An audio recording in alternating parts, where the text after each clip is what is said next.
Sementara itu, Joe mempertimbangkan untuk menggunakan mesin pengukur kekuatan. Namun, tim mengejeknya, bertanya apakah Joe takut. Joe hanya menggaruk kepalanya, diam-diam khawatir bahwa dia mungkin bisa membunuh mereka dengan satu pukulan.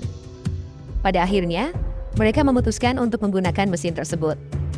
Tim maju pertama, dan memukul mesin dengan sekuat tenaga, sementara yang lain menonton dengan was-was. Mesin itu menampilkan skor kekuatan 7 poin. Joe merenungkan, bagaimana angka di mesin tidak sama dengan nilai yang ditunjukkan dalam game, tetapi cukup dekat. Sebelum dia memulai game, kekuatannya hampir sama. Lalu, tim kemudian mengundang Joe untuk mencoba mesin tersebut. Ketika Joe memberikan pukulannya, dampaknya menciptakan suara keras yang bergema di seluruh sekolah. Guru botak, yang kebetulan sedang berjalan di koridor, mendengar suara itu dan bertanya-tanya, siapa yang menggunakan mesin pemuji saat semua orang seharusnya sedang beristirahat. Merasa penasaran, dia menuju ke ruang mesin, dan saat dia membuka pintu dengan diam-diam, dia melihat Joe dan yang lainnya. Dia pun menggaruk-garuk kepalanya, bertanya-tanya apakah Joe adalah orang yang baru saja melakukan pukulan itu, dan yang pasti, itu memang dia. Ruang itu menjadi sunyi, saat semua orang menyaksikan dengan takjub ketika mesin menampilkan skor kekuatan 10 poin. Bahkan sang guru botak, yang diam-diam mengamati, benar-benar terkejut. Dia mulai mempertimbangkan kembali dan bertanya-tanya, apakah Joe sebenarnya tidak bermalas-malasan. Mungkin dia telah berlatih begitu intens, sehingga dia hanya punya waktu untuk tidur di kelas.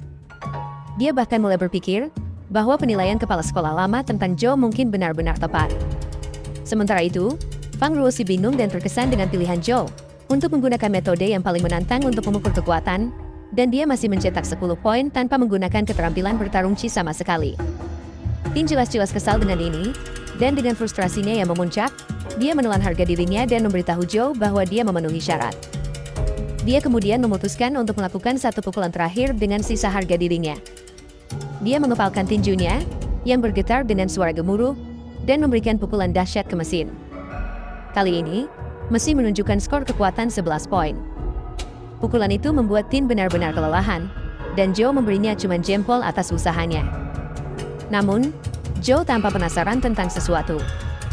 Tin menyuruhnya untuk fokus dan memperingatkannya untuk mencetak skor lebih tinggi dari 11 atau menghadapi aib kekalahan.